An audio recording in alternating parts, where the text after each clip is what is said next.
It's probably far more widespread than we have our finger on. But every time we get a reported case, we investigate. Well, a warning tonight from the State Board of Dental Examiners about fake dentists doing work. So you may have heard about some cases nationally, but in North Carolina, officials say it is now becoming an issue. And in some of those North Carolina cases, dental work was being done in a patient's home and even a shed. And those in the dental field here say it is something that they're seeing increase. Queen City News anchor Derek Dellinger spent the day looking into this. And Derek, so you did a story last year on unlicensed people putting veneers on people's teeth. So this is more than that, right? Yes, it is. In fact, the State Board of Dental Examiners say what's happening in some cases is full-on dental work that can result in some permanent damage. When people think of dental work, no matter what they may think of it, it's usually at a dentist's office. But North Carolina's State Board of Dental Examiners say some of the work is happening beyond there and in spots you definitely would not expect.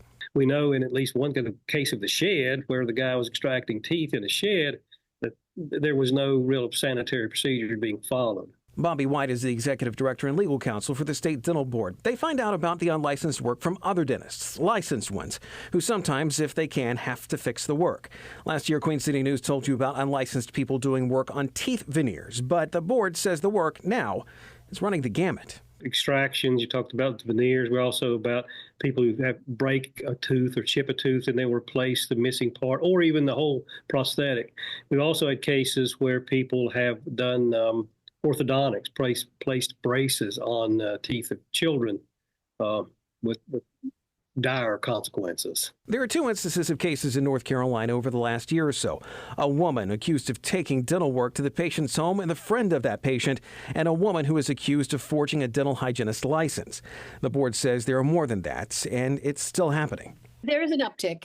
Yeah. And we are still getting phone calls. Deborah Englehart Nash is a dental consultant based in the Charlotte area and works in continuing education for those in the dental field. The work is only done with those who are licensed.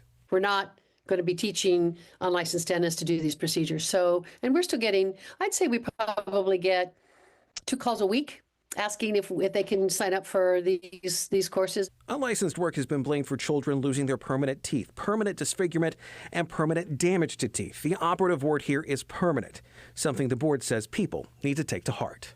It's probably far more widespread than we have our finger on. But every time we get a reported case, we investigate.